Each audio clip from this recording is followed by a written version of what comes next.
What's up, guys? It is May 8th, 2026. I'm almost done with intern year. Time flies when you're busy. Um, but things are going well, and I'll make a video later about kind of just reflecting on all of intern year. Um, but yeah, I can't complain. I mean, uh, one of the major sources of stress in intern year was USMLE Step 3.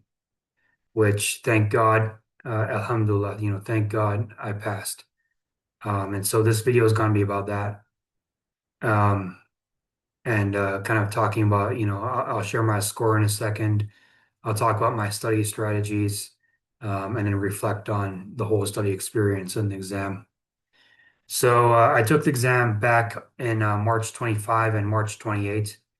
And there are a couple previous videos on this channel of me just, reflecting on the actual, exam dates. But when I took the exam, I took it in the new format. So the format of the exam, recently changed, where before it was like, you know, like 7 blocks of 40 questions.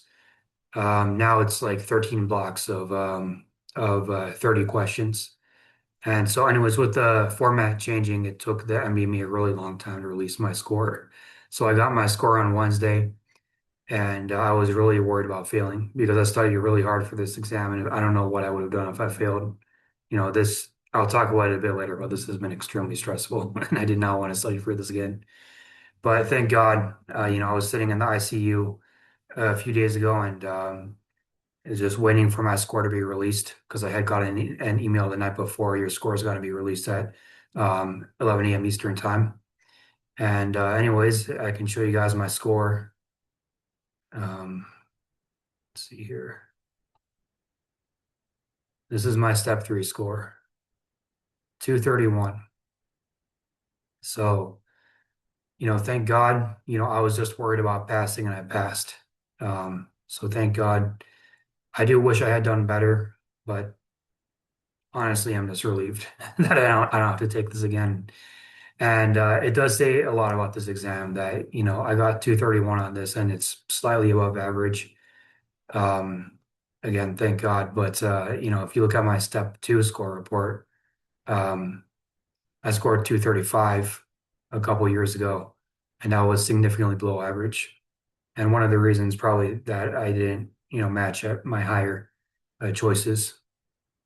But regardless, thank God I passed the exam. So, um, with that being said, I'll talk about my study strategies and just kind of going into how I studied for step 3 and how I got that score. But first, I'll talk about kind of my background. The my what was my knowledge base like before studying for step 3? And honestly, it was pretty bad. So, in medical school, my preclinical years, I didn't learn much. I just, first of all, I had a procrastination problem. I was watching like a lot of shows, like I think I binge watched like Lost and Sopranos and, a bunch of stuff, first couple of years of med school. I wasn't very motivated to, study PowerPoint slides. Um, and not only that, but I didn't think we had the best curriculum. All of the exams were in-house, so it didn't line up too well with step 1 material.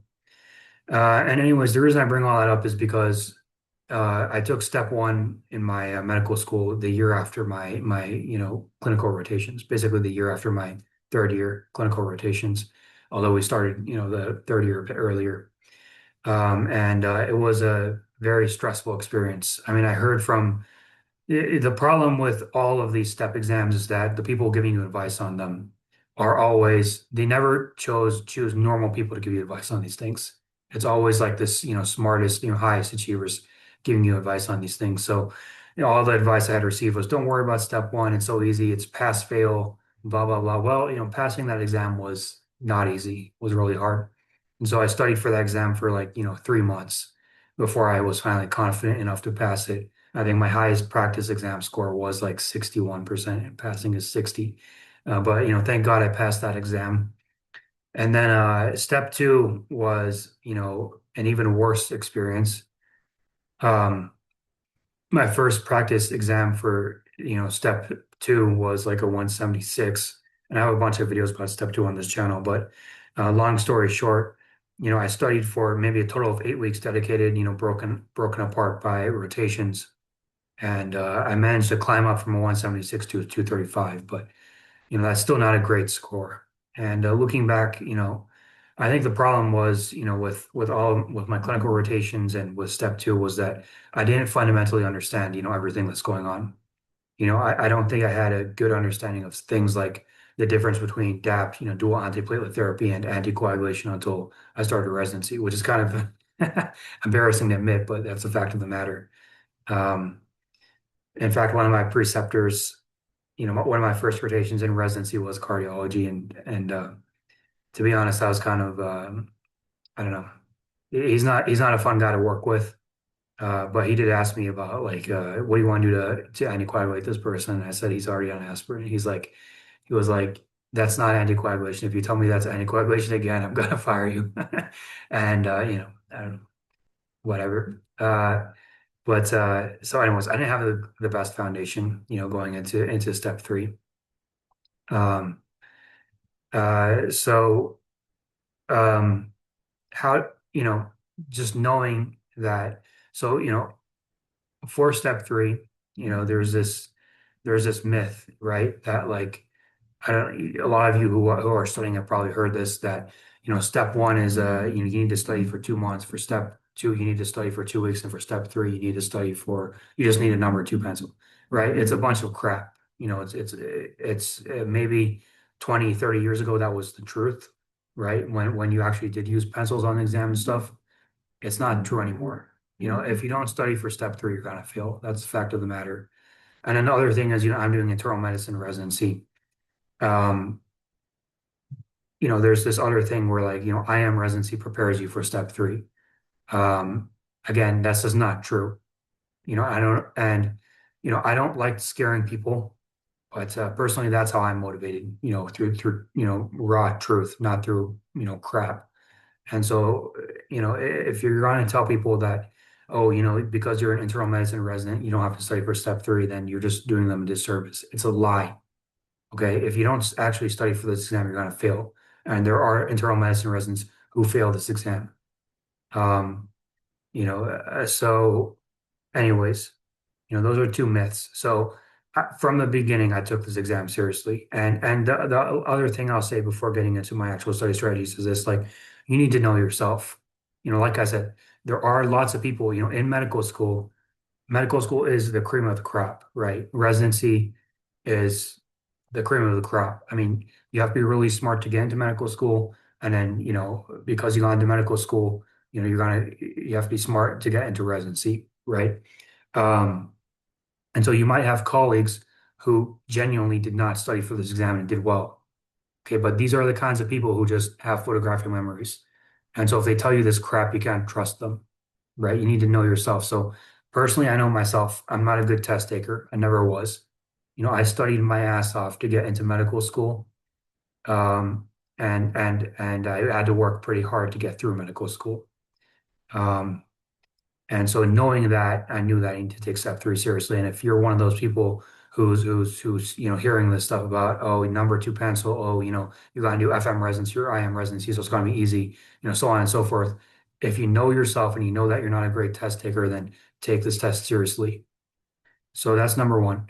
So anyways, I right from like the spring semester of my fourth year, I started to study for this exam, and I didn't study super hard, but I bought the all of UWorld. That's the first thing I did to study for this exam. So now I'm passing into talking about my study strategies.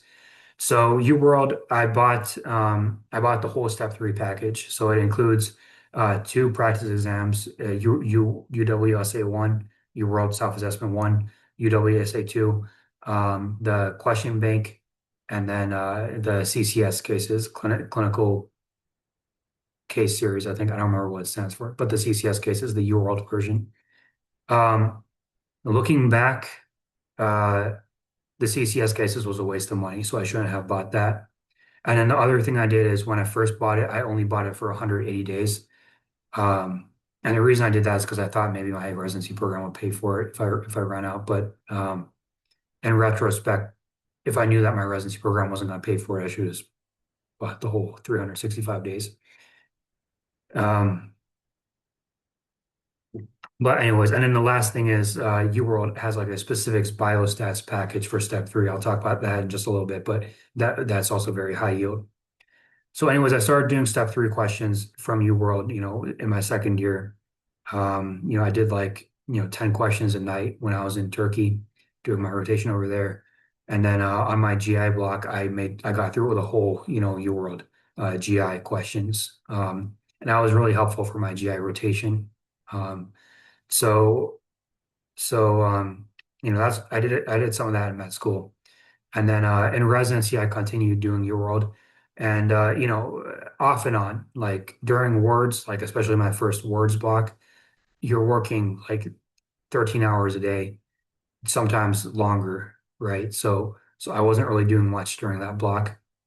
But like, on my electives, neurology, cardiology, like I got through all the neurology questions, I got through all the cardiology questions, I got through all the OB/GYN questions, so on and so forth. And so I got through all of UWorld during kind of through my the first half of my intern year. Um, by the time by December of my intern year, I was done with pretty much all, I'd say early January of intern year, I was done with pretty much all of UWorld. Um, and so, at that point, I was like, I really wanted to get step three done sooner. I wanted to get it done maybe in January. But because, I didn't get done with UWorld until January. And then because I took the two UWorld self-assessments and I didn't do too great on them, I had to delay the exam until March. And so I can show you guys my scores on those two UWorld self-assessments, and then I'll talk about my overall thoughts on UWorld as a study resource. So I've been keeping this Excel sheet. One second, let me just open it here. Uh, so I've been keeping an Excel sheet, and let me just share it with you here. There's some technical issues here. One sec. Um, okay. This is my Excel document on, step three. And like you can see everything I did for step three. I'll go over this in a bit. But here, UWSA1, UWSA2, I took both exams and I didn't do too great on either one. So I took this one, UWSA2, I took in December and I got 54%. UWSA1 took in February and I got 52%. And you need at least a 200 to pass. These were predicting that I would get like a 196, 191. And I don't know how this was my strongest discipline, but um, you know, so I didn't do too great on these. Um, and so I had to delay the exam, but just seeing, the OB/GYN on there. And I think the reason I did well on those, like UWorld self-assessment OB/GYN stuff, was because I had just gone through all the UWorld for OB/GYN. But there was OB/GYN questions on the real exam. There was pediatric questions on the real exam. So I forgot to say, like, again, you're doing IM residency, but that, you're gonna forget all of pediatrics. You're gonna forget all of, you know, uh, OB/GYN and so on and so forth. So again, if you're an IM resident, that doesn't mean you are automatically studying for step three. It's just not what it used to be. Okay. Um, anyway, so that's how I did on UWorld. Overall, I think UWorld, if you have the time to get through all of UWorld, you should get through all of UWorld. If you don't have the time, I would say get through at least like half of UWorld. Um, and personally, I tried to tailor the UWorld to my, intern year curriculum.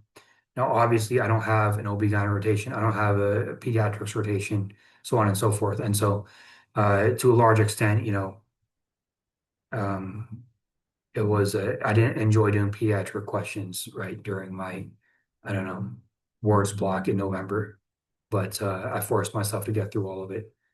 Um, but like if you feel like your fundamentals are weak, UWorld is really helpful. Um, and so the other thing is for every single question I got wrong in UWorld, So I finished with an overall 52% average, and for every question I got wrong, I made an Anki card, right? Because if you're gonna study for, I studied since March of M4 year. If you're gonna study for that long, you need to make Anki cards or do something that you don't forget the material, because otherwise you're not actually studying, right? You're just gonna forget the material. Um, and so I made Anki cards. I can show like some examples.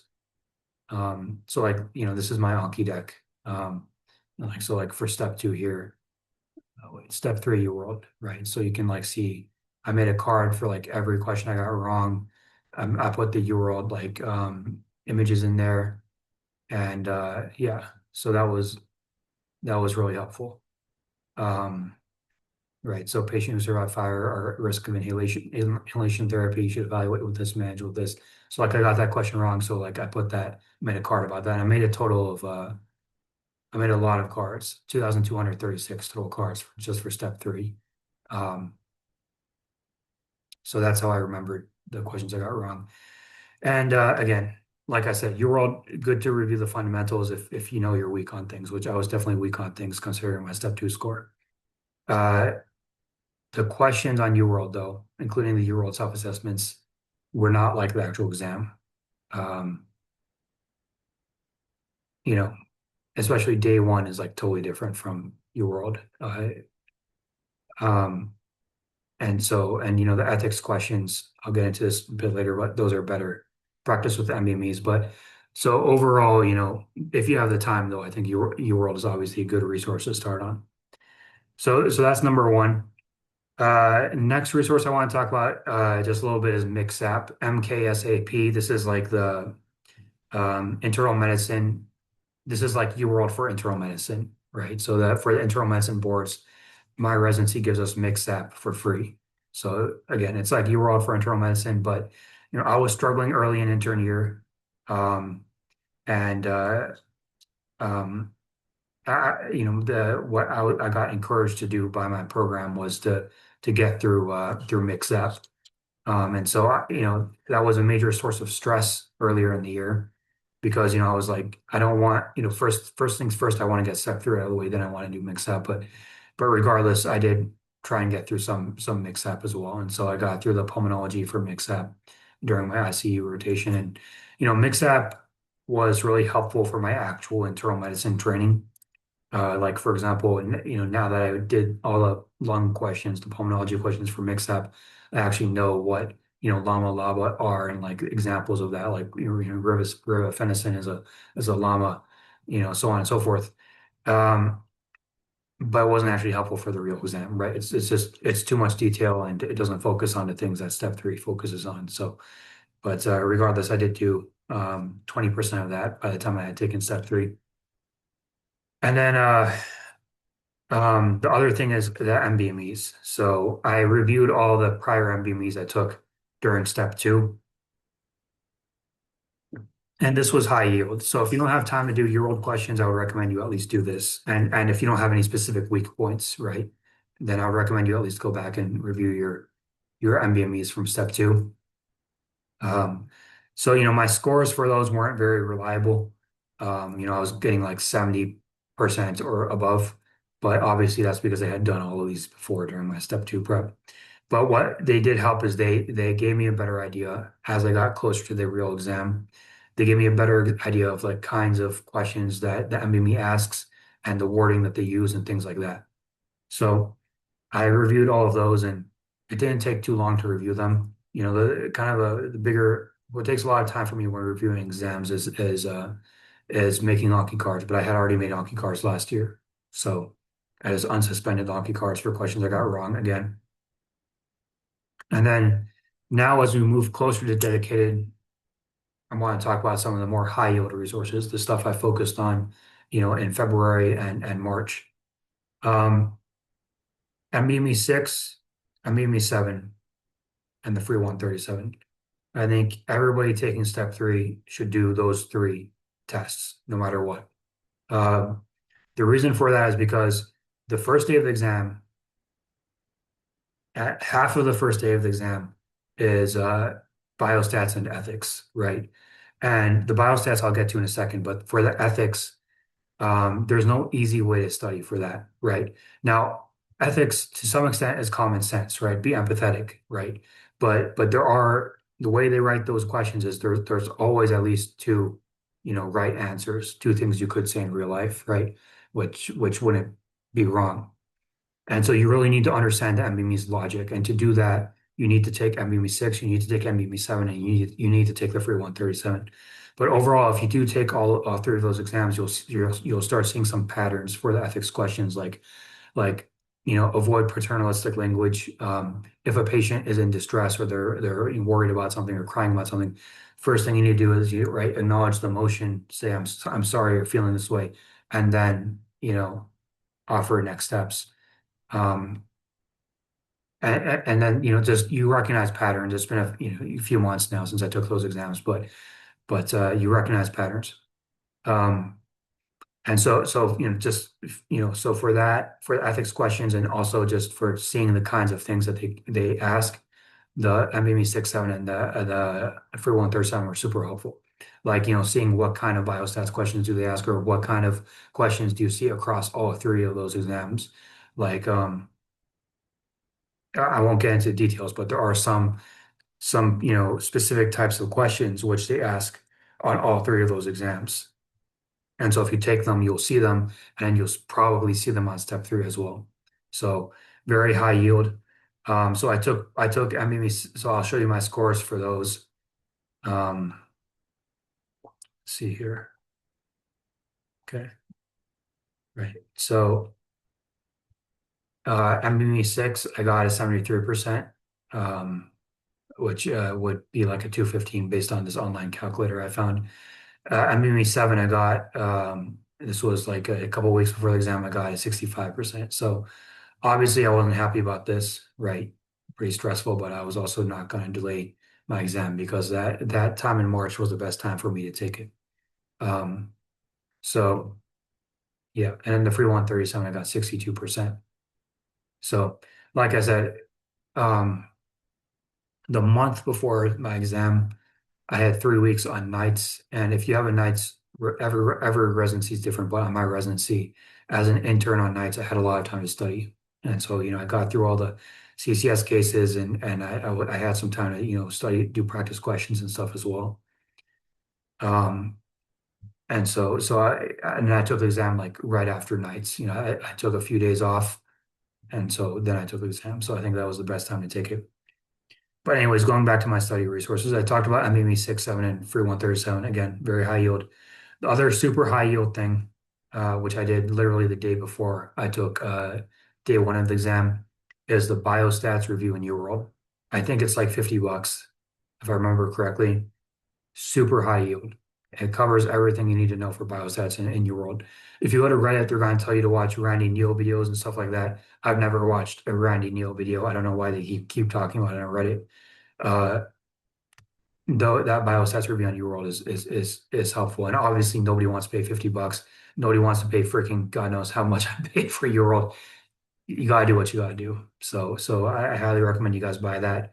And I would say for the real exam, um, you know it's you have 30 minutes to get through 20 questions, right? So there's not a lot of like super complex calculations on there. So that's something I felt like I was getting hung up on the actual like UWorld question um, bank.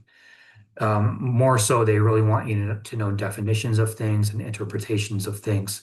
So, like some of the things that the biostats review for UWorld covered was like types of bias, types of studies, interpreting ROC curves, measures of central tendency, prevention strategies. Um, you know, all of that is fair game for the exam. All of it. Knowing how to calculate NNT, number needed to treat. You're going to see that on MBME 6, 7, free 137. They love asking about that for some reason. But even though I've literally never calculated that in real life, but I'll get to that later. Um, so again, buy that biostats review, and what I did for that biostats review again is I made Anki cards. Like I can show you guys some examples of Anki cards I made.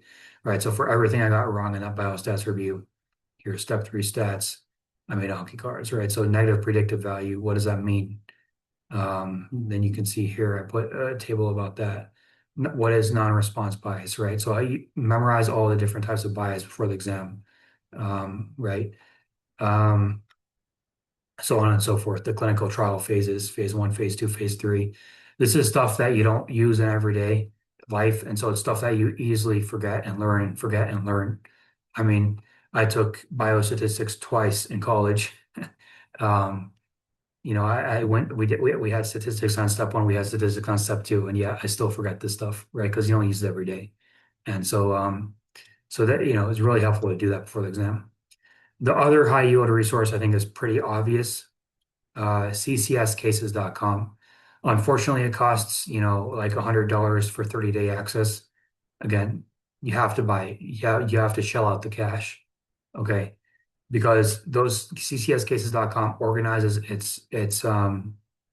so backing up a little bit, I bought the CCS cases for UWorld, complete waste of money, garbage. They don't even give you any feedback, right? So don't even do that. Don't waste your time with that. But the ccscases.com, the format is exactly the same as exam. So make sure you do the top 50 cases for that ccscases.com. And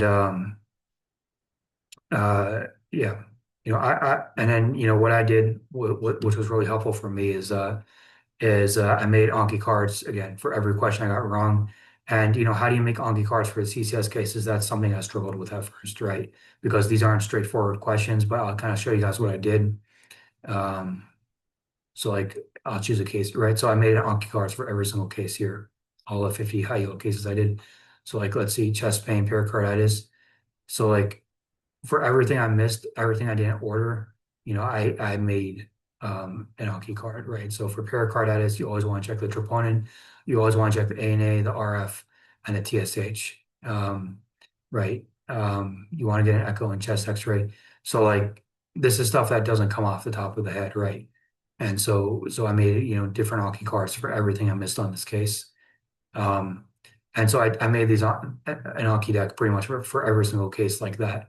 And so that helps you get down to fundamentals of at least what should you order every single time, and also um, specifics for every case. So that was really helpful. So I got through all 50 cases, and I was lucky that I was on nights because I focused on those cases during my nights rotation. Um, the other thing for ccscases.com or CCS cases in general, which is really helpful, is you have to memorize some kind of mnemonic. So the mnemonic I memorized was Cube Goal MD. So Cube, CUBE. The C stands for chest X-ray, CMP. The U stands for urinalysis. The B stands for beta HCG. You should order in all pregnant females. The E stands for EKG, echocardiogram. The G stands for glucose, aka A1C. Well, no, it just stands for glucose. It's been a while since I've used this, so I might be getting some of this wrong. The H stands for hemoglobin A1C. The O stands for pulse oximetry. The L stands for lipid panel. And then Q, goal, MD. The M stands for well, I don't remember what the MD stands for, but then the PT stands for like you want to get the PT, PTT, and the INR, and also the TSH. But for every like surgical case, you want to get a PT, PTT, INR, and type and screen. And so this is stuff that if you do enough CCS cases, this isn't just a mnemonic you should memorize in your head, but having that mnemonic as a framework to go off of in every CCS case was helpful. So like you start a CCS case, first things first, you go off of what out of that cube goal MD do I need to do? Cube goal MD PT do I need to order like right now? Right. And then of course you do stuff which you think is more specific for the case.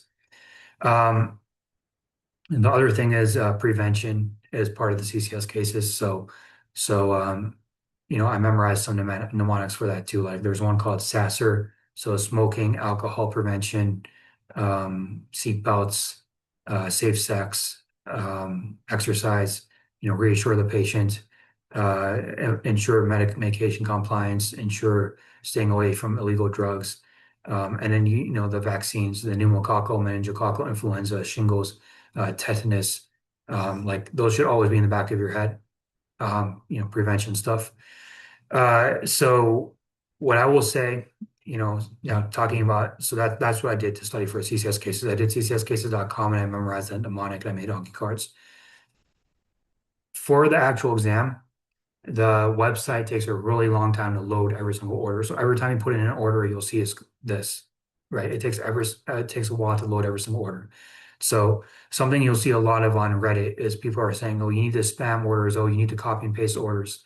That's not the best way to do it because you'll run out of time. So you still need to think about it, but but that's a good starting point. ccscases.com was great. And then the other thing is on the free 137, there's a couple CCS cases too, which they have the answer for, for free. So you should do those as well. Okay. A few more things on the study strategy. Step one review. So for the most part, UWorld covered, UWorld and the ccscases.com covered most of the things asked on day two. Um, in my opinion, not everything, but most of the things, right? But for day one, again, half of day one is ethics, half of day one is biostats, and then the rest is like step one stuff. So you're going to see questions on microbiology, you're going to see questions on pharmacology, a lot of pharmacology questions.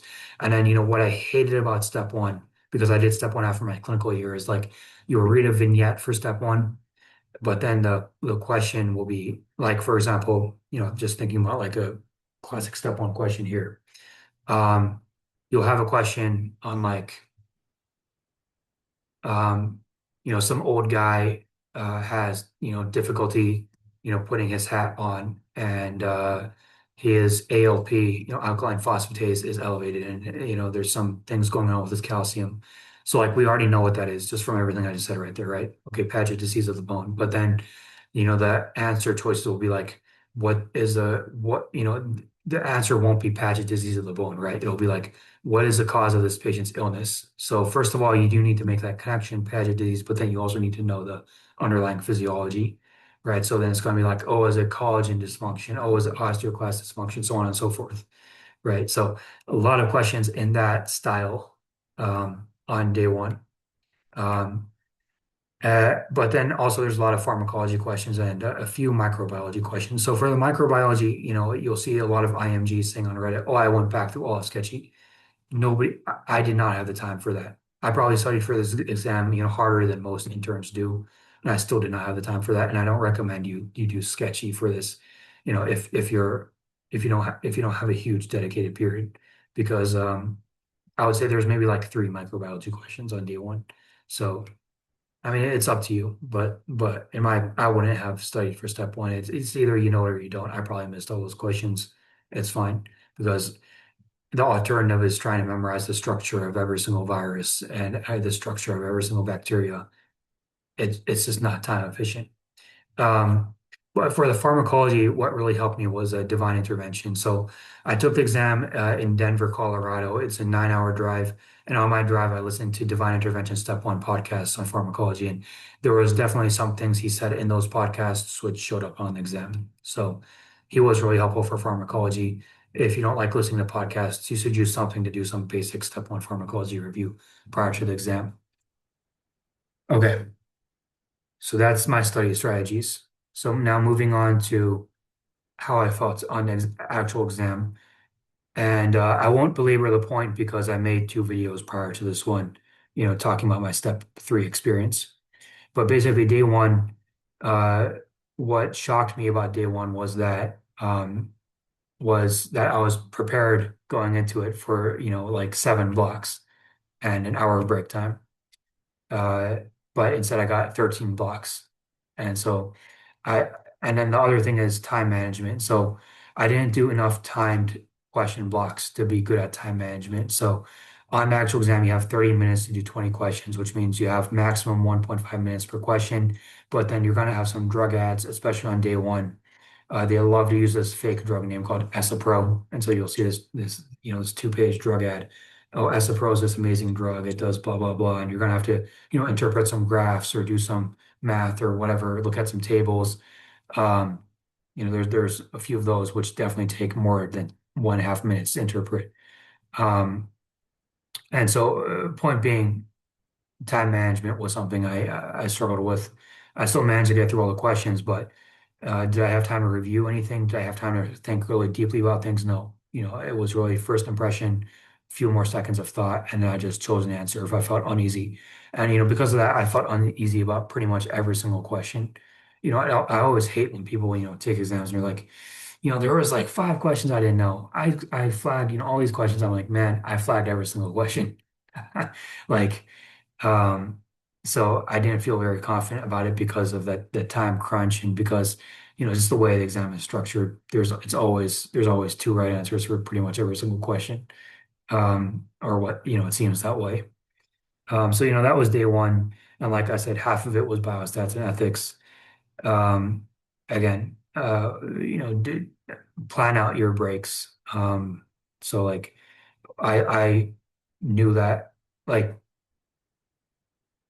that you're getting tired in the exam when you start having to reread things, which started happening to me towards the end. And so time out your break so that that before that happens, you can take a long break. So I took a long lunch after like my seventh block. Um, and that really helped me refocus. And I also brought some tea with me, so that was good. Um, but overall, I didn't feel terrible about day one, but I didn't feel good about it either. Day two, I took a few days after, and I felt absolutely terrible about it. I mean, it was the first half of the exam. I was like straight up angry. I was like, I didn't study for any of this crap, and I don't know how I would have known. Like, there was so many like pediatrics questions, questions about babies that every single one of those I guessed on, right? Um, and so, I didn't feel great about the first half of day two. The second half of day two is the CCS cases. I felt better about those. Now I definitely missed a few of those. I definitely got some negative updates. There was one case where like I had no idea what was going on, and I got this update. Patient is still in pain, and then the case ended. So that's not good. But overall, I felt better about the CCS cases. I think ccscases.com does a good job of preparing you for it. Um, so yeah, that's how the exam went. And then again, I had to wait for 6 weeks to get my results. I didn't feel great about it. I was really scared that I failed it. My heart rate went up every Wednesday when I thought my score would be released. But thank God, alhamdulillah, thank God I passed the exam and got a decent score. Um, so last thing I want to do is reflect on the whole experience. This whole experience was super stressful, the step three experience. Because, in residency, like I think I went into residency slightly behind my peers in my knowledge base. Um, and what made it worse was that instead of doing mix-up or internal medicine questions to study, I was trying to get through the whole year world step three question bank. I was trying to get through the pediatrics questions and the OB-GYN questions, um, because I didn't trust myself to do well on this exam. And anyways, studying for statistic, like I was doing a bunch of biostatistics questions, and it, you're so busy during your intern year of internal medicine, and doing this on top of it was extremely stressful. And then on top of that, having some, stressful experiences of, feeling like an idiot or not knowing something during the beginning of my intern year, you know, but studying for step three when I get home, just the whole thing was extremely stressful. And the other thing that made step three very stressful is that at my residency, you can't prescribe scheduled drugs. Like you can't prescribe gabapentin or opioids or Adderall unless you have a DEA license. And in order to get a DEA license, you have to pass step three. And so in my clinic, I have to keep asking the attendings or senior residents, hey, my patient needs their Adderall refilled. Would you mind refilling it? My patient needs their opioid prescription refilled. Would you mind refilling it? And it's not only asking them, but also you have to do like a bunch of, research. This is when their last refill was. This is how many pills they've taken, which obviously you have to do regardless of who's prescribing it. But it was a stressful experience, right? Because the seniors don't always trust your research. So then they do their own research. They look at the patient's full history themselves. Um, And so, just every clinic block or every time I get a message from a patient about a refill, having to ask a patient, someone else to refill it was pretty stressful. Um, the other thing is, this exam is very expensive. UWorld, I paid like $500 for it back in my M4 year, and then to renew it, I paid another $500. I paid like $100 for the CCS cases. I paid for the biostats review for UWorld. What else did I do?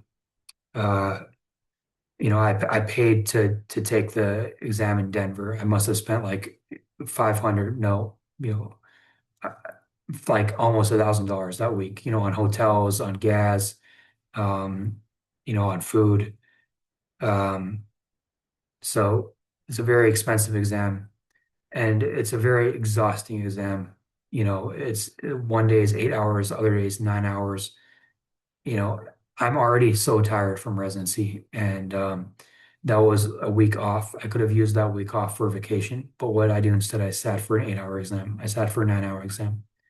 Very stressful, right? So overall, I think this exam is at this point it's borderline hazing. Okay. Back in the day, like 30 years ago, when it was just something you could take without studying for and pass, it wasn't like that. But these days, it's borderline hazing. Um, I don't see the purpose in it. I don't see the benefit of it. Um, all of the pediatrics, all the OB-GYN, all the statistics, all the ethics, I suspended those cars already. I'm gonna forget all that stuff anyways. And all this stuff was already on step two, right? So I understand the argument that we should all be taking a uniform exam to standardize ourselves, regardless of what kind of doctor we want to be. But step three isn't the way to do it. Not in the current format. Um, so I think the one new thing on step three, which I did find helpful actually, and also kind of fun, was the CCS cases. And if they want to test us on the CCS cases, if you want like a uniform exam for interns for first year residents, which I think it's arguable on whether or not that's still needed compared to, medicine, decades ago. But if that argument is still there, and I do see some plus sides of the argument and some negative sides of the argument. But if that argument is still there and that's the reigning thought, this is not it. Okay, this is just torture, it's extortion. It's you're taking so much of our money is going into this. The actual exam was $1,000 too, but thank God my residency paid for it. So so much of our money is going to it. Um, so much of our time is going into it. And whereas I could be spending this time, studying for internal medicine, my actual specialty, or a surgeon can study for surgery, or so on and so forth. I'm studying for step three.